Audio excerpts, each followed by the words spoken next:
new watch, new babe. So what's good, TMG fam? It's your boy Ellen. I'm back with another reaction, man. How y'all feel? Welcome back to the channel. Salute. Listen, Mr. Ballin is in the building tonight. That's what's on the menu tonight, all right? So we're going to get into the Hinterkaifeck murders. I think I pronounced that right. I don't know, but I give it a heck of a shot, though. I gave it a good shot, though. All right, we get into those murders. Now, the description only read that something snuck into their farm and then it attacked. You know what I'm saying? So anybody who's always had eerie, creepy feelings about barns, man, here's your validation. Let's check it out. Hold on, let me make sure I'm set. I'm not. Look at that. Caught it before. I caught it before. Here we go.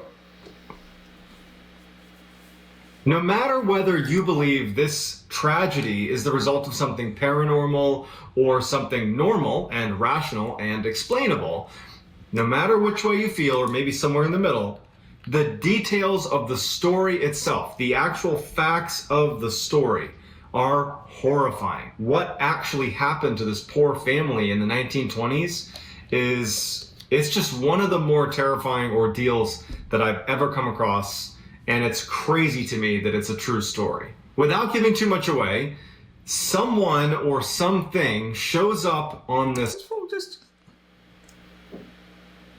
Oh, I was about to say, this fool just changes clothes on us and like that. The color changed, my bad, threw me off. Ever come across, and it's crazy to me that it's a true story. Without giving too much away, someone or something shows up on this farm and it doesn't leave. One of the maids starts hearing strange sounds. They start looking for this person or this thing. They start seeing things moving around in their house, and there's every indication that someone is in the farm. Someone has snuck into the farm and is terrorizing us. And then on March 31st, 1922, whatever it was, finally attacks. This is the story of the Hinterkaifeck murders. Before we get into today's story, if you're a fan of the dark, strange, and mysterious, all I do to you, I would ask you to notification. In the 1920s, there was of my weekly uploads. All right, let's dive in. Back in the 1920s, there was a farmstead called Hinterkaifeck Farm that was located in southern Germany in a very rural, isolated, heavily forested area. So the occupants of the farm were the live-in maid and the Gruber family. The Gruber family was Andreas, his wife Azelia, their daughter Victoria, and Victoria's two children, Joseph and Azelia as well. And everything was going fine for the Gruber family and for their farm until the winter of 1921, when some very strange things started happening on their property. The first one to notice strange things happening around their property was their live-in maid. She spent the majority of her time in the main house, and she was alone a lot of the time. And she started to notice when she was alone that she would hear tapping, what sounded like in the walls, not someone in another room tapping, but literally something in the walls. And she would go up and she would listen, and it would still be tapping, but she couldn't make sense of it. And then she started hearing a combination of disembodied voices and footsteps in the attic. And when she started hearing those footsteps and voices coming from the attic, she ran and told Andreas to say, hey, someone's in your attic. Andreas would go up. Even though he was skeptical, he'd go up to the attic and he would look, and not only is no one there, but it was this totally open space up there. There wasn't really anywhere to hide. There was no one up there, and there was no sign of anybody having been up there. There was no food, there was nothing. And so over the course of several weeks, the live-in maid kept saying that at night she'd be laying in bed and she would hear footsteps and voices from the attic. She'd hear tapping in the walls. She would tell Andreas, and then Andreas, he'd be frustrated with her because he didn't really... Telling you, trap door, entryway into the walls or another area that they don't know about. Believe her, and he'd go charging up into the attic and nothing would be there. And so she was just not having it. She'd been working with this family for a long time. She did not feel convinced that no one was there. She really thought this place was haunted. And so she ultimately tells the Gruber family, like, I'm sorry, but I can't stay here another night. Whenever I'm here, I feel like I'm being watched. And at night, I can't sleep because of the footsteps in the attic and these voices. I know you've checked, but I can't be here anymore. And so she quits. She might be the smartest person we've heard about in a long time, bro. Here's the things, recognize the signs, the feeling in her gut, and she actually listens to it. Gotta commend her. And it really catches the Gruber family by surprise because they rely on her help. And so they're kind of thrown for a loop because they have to replace her. And so she leaves, and now they need to go find a replacement. Over the following 6 months, they would not find a replacement, and it would create an increased workload for basically everybody on the farm, which led to a higher stress level. Everybody's kind of on edge. You know, the departure of the live-in maid was a really big deal. And so you got to put that in perspective as you hear what happens over the next 6 months. At first, after the live-in maid had left, no one reported hearing any strange sounds around the house. You know, they were so busy that they didn't even have time to consider if there was any sounds in the house that they didn't recognize. But eventually, Andreas would later admit that he started hearing the tapping sounds and the footsteps in the attic and the disembodied voices, and no one's there. And so now he's becoming paranoid, and he shared his paranoia with the rest of the family, who's now also hearing these sounds and these disembodied voices and the footsteps, and despite checking and now searching the whole property. Like, they've begun to actually do a full-blown investigation. Everyone's just stressed. They don't know what it's coming from. They're mad at each other for becoming paranoid. And so they just continue on with work and try to put it out of their mind that they're hearing these strange sounds. But the activity in the house would only intensify. What was initially just strange tapping sounds and what they thought were disembodied voices turned into things going missing around the house. Most notably, a set of their house keys went missing. And there's only so many people there. There's really not a good answer as to why they might go missing, and they only have a couple sets. It's a big deal to lose a set of keys, and they went missing and they couldn't find them. Once the keys went missing, the family couldn't stop thinking about the strange sounds in their house and wondering if there really was someone hiding in their house. And it was terrifying. And then when young Azalea, one of the grandchildren, suddenly went missing one night, the whole family is in full panic. They go out looking everywhere for her. They're yelling in the forest. They can't find her. And then finally they find her, and she has no idea how she got out, where she went, and what even happened. She just was like, I don't know why I'm here. I don't know how I got out. She was exhausted. She was confused. They brought her back to the house, and they're trying to get her to explain why you were doing that, and she can't. They go back inside, and sitting on the table is a newspaper that Andreas didn't subscribe to. No one in the family had brought. No one even in the area, it would turn out, subscribed. Like, come on now. How many more signs do you need?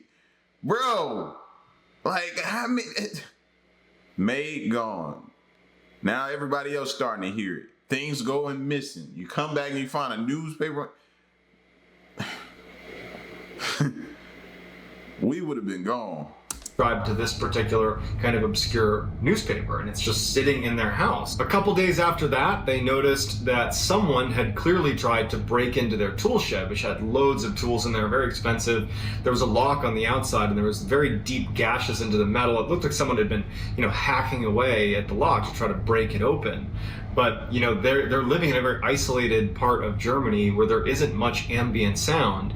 And so it was strange to them that someone had been so violent with this lock, hacking at this metal lock, presumably with something metal, and no one had heard it or reacted to it. None of the dogs had heard it, nothing. So just very confusing stuff is starting to happen around the property. But it would be what Andreas sees in the spring of 1922 that pushes he and his family over the edge from general paranoia to outright panic. So Andreas wakes up in early March of 1922. There was this huge snowstorm the night before. He gets up early and he goes to the back door of his house, and he opens it up, and he can clearly see that there are footprints that have walked from the forest, which is pretty far away from his property. They have quite a bit of acreage. There's footsteps that are clearly coming out of the forest all the way up to the door that he has now just opened.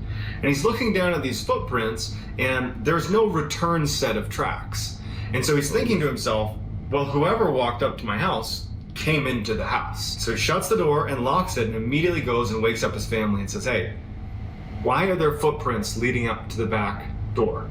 Because there's no footprints going away. Someone came to the back door and apparently came inside. His wife, his daughter, the grandkids. It's too late now. Yeah, it's too late now. Y'all done let that person get all tools, everything they needed. It's like they've been preparing for a specific moment or something, It don't make sense. No one has a clue. The maid, nobody knows. They say, hey, we've been asleep. We have no idea. So now Andreas, he's obviously thinking about the strangeness that's happened in his house over the past couple of months. And so he's worried. So he opens the door back up and he looks and he's studying these footprints and he's like, I just don't get it. You have to turn around and walk back. Otherwise you're here. You're at the house. He shuts the door and he walks around his house. He looks at all of the different exits to his house. So he looks to see if there's exiting footprints, which is scaring him thinking about it, which means someone would have come into the house and jumped out a window or gone out another door, but he's just checking. And as soon as he makes sure there's no other footprints, he does a scan of his entire house. Because now he's convinced that someone's in his house. He goes to the attic. He goes all around. He's yelling. He's looking everywhere. There's nothing. There's no one in the house. The family's concerned, but It's only one thing you gotta do, bro. Get everybody out, set the house on fire, sit back, wait. Y'all either come out of that or we'll just have to rebuild, bro. You know what I'm saying? Set it on fire. there's no one in the house. So he keeps everything locked and he goes outside and he starts tracking these footprints back to where they came from. And he walks all the way to the forest and they just kind of stop abruptly. Like they just started kind of magically at the edge of the tree line and walked right up to his house, but there's no clear origination besides it's just in the forest somewhere. And there's also no clear sense of what happened once they arrived at the door. So after doing one more loop around his property, he goes in the barn, he goes in the shed, he goes back in his house, he's checking the attic, he's looking everywhere, and he can't find any indication that some stranger is here. He finally decides that he's going to tell someone about what's been happening at his property. And so they did have a neighbor, Lorenz Schlittenbauer, who was his closest neighbor, who was not really that close, but a couple hundred yards away. And he goes over and he tells Lorenz everything. I've been hearing sounds, my maid quit because she was hearing sounds. We looked in the attic, we couldn't find anything. Then we started hearing sounds, the keys go missing. There's this newspaper in my house. My granddaughter's running out in the middle of the night. She's disappearing, she doesn't know what's going on. These footprints, I can't make sense of it. And so Lorenz, also not knowing what to make of it, suggests like, hey, I have extra weapons. You want to take an extra rifle and arm yourself, protect yourself? And Andreas just says, you know what? No, I'm good. I'm going to pass on the rifle. I'm probably overreacting anyways, and I'm sure we're just fine. Oh my gosh, bro. How many more sons do you need? Are y'all staying in that house another night? Please tell me you're not. Bro, the footprints, you can't get more blatantly obvious than that. How could you even, I wouldn't even be able to sleep. Any sound, man, we gotta go. Burn it down though.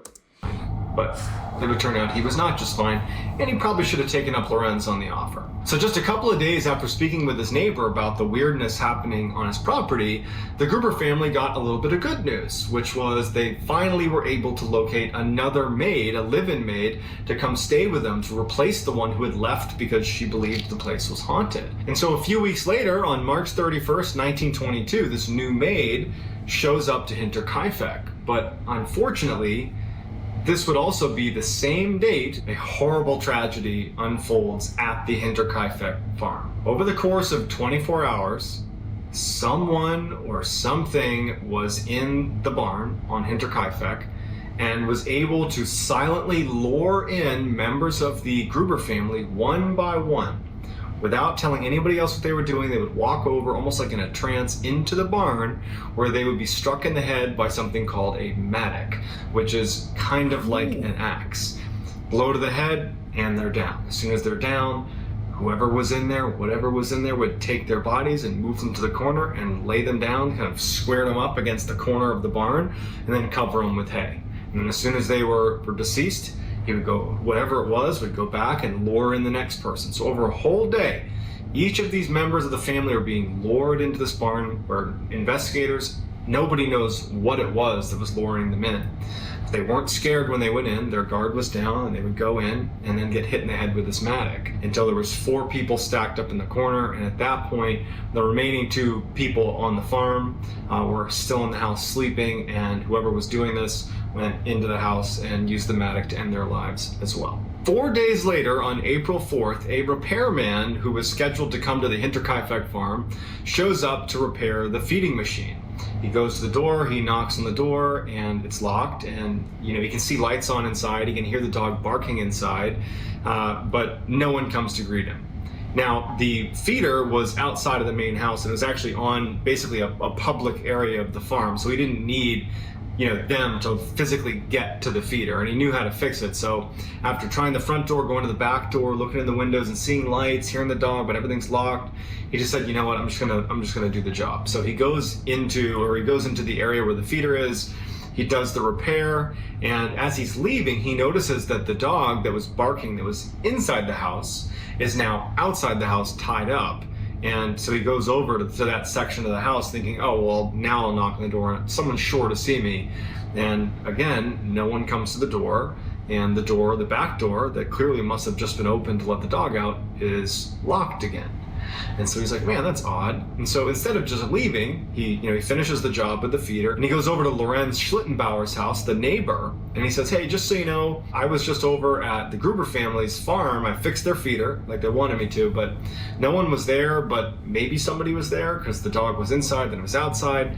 Don't know what's going on, but can you just let them know that I was here because I couldn't get in touch with them. But it prompts Schlittenbauer to go check on the Grubers because they haven't seen him in a couple days anyways, and so they figure they'll swing by and just make sure everything's okay. So they go over to Hinterkaifeck, and the lights are on in the house, the dog sure enough is outside, the doors are locked. Bodies in the barn just rotten, man. Bro, they had every this one pissed me off, bro, because how many signs do you need before something tragic like it, bro? If this has any underlining meaning, listen to the signs, bro. Pay attention to the signs. And they see that the barn is actually open. So they go over to the barn, and in the barn, at first they don't see anything, but in the back corner underneath some hay are 4 of the bodies of the Gruber family. They go inside and they find the remaining 2 bodies, and no one else is there. Although there was signs of someone recently eating in the kitchen. The fire was lit, it was like the house was being lived in at that very moment. Although to Schlittenbauer and anybody that was there, they have no way of knowing that it's been days since the Gruber family had passed away. And so they end up leaving and getting in touch with authorities. So the police show up and they're able to determine with relative certainty that the tragedy took place on March 31st. But for 4 days afterwards, someone lived in the Gruber house, slept in their beds, ate their food, lit fires, lounged around inside, they played with the dog, they milked the cows. I mean, they lived in this house. They ran the farm for 4 days. And other neighbors would even say that, yeah, we saw smoke coming out of the chimney on, April 3rd and April 2nd. And so it was confirmed that someone had been staying in this house, which is so creepy. And so the police are a little bit baffled, and they're like, okay, well then it was probably a drifter. What if it's the maid that they let go? You think so? Target of opportunity, they probably saw this isolated farm, and they probably were going to rob them, stay there a little bit, and then leave. But when they searched the farmhouse, there were large sums of cash that were just out practically in the open, barely hidden, that had not been taken. And anybody that was robbing the place would have taken the cash. And so probably wasn't a robbery, which leaves maybe a crime of passion, but they were like, what's the motive? And unfortunately, Andreas was not particularly well liked in the town that was nearby. And so there was lots of people that didn't like Andreas, which made it really hard to whittle it down. So they started just interviewing like crazy. They're talking to hundreds of people that were in connection with, that could be connected to this, but they're getting nowhere. They did feel like Lorenz Schlittenbauer was probably the best suspect, because he's right there, he's right next door, he's their neighbor, and in fact he had wanted to marry Victoria, the daughter, and Andreas had told him outright no, and they thought that could be a reason. But the big issue with Lorenz Schlittenbauer being the primary suspect is, he had a farm to keep and a family to take care of, and so how could he have committed this crime and then ran the Hinterkaifeck farm for 4 days and lived there and slept there without his family knowing? And his family's like, no, he's been here with us. And so the police, they aren't able to solve it. They don't really have any decent suspects, and so they kind of leave it with, well, whoever did this probably had been there for about 6 months, potentially, before they committed the crime. And then 6 months? 6 months, bro. 6 months you've been living with the killer, the person who's ultimately gonna take your life, been in your home for 6 months, bro. 6 months? stayed there for a few days afterwards and then vanished. And to this day, they have not been caught. And they even reopened this case in 2007. But they found that, despite the number of suspects and despite the evidence available, it just wasn't enough to provide any sort of clarity on what actually happened. So it remains a huge mystery. So like any other high-profile unsolved mystery, there are literally hundreds of potential explanations for what could have happened. But what I'm most interested in is what you all think could have happened. Maybe, I don't know, bro. Like, who gets into your home for 6 months and just pretty much eats your food, lives in your house? Everything that was done probably after they murdered them was stuff they were doing while they were in the house 6 months prior. Like 6 months, bro. You got to recognize the signs, man. You got to, and just not blow it off all the time. I know it's easy for us to do and be like, yeah, it's nothing, or, man, it's just probably this. And you formulate whatever it is in your brain that makes you feel at ease with what's going on, man. But that's crazy. 6 months, bro. 6 months this person was in here formulating a plan or figuring out when or plotting on how to kill you and then ultimately executed it. That's insane. That is insane. I've never heard nothing like that, man. Whew. Oh, man, make sure y'all shut down tonight. Y'all listen in the walls. Y'all listen in the attic. Check all the closets in the house, under the beds, everywhere, man. Make sure y'all ain't living with no killers either, all right? And you could be. The person sleeping next to you could be. But that's it's neither here nor there. It's another story for another time, all right? It's your boy El, man. Y'all get at me in the comment section. Let me know what you thought about this one. Till the next reaction, I'm gone. Peace.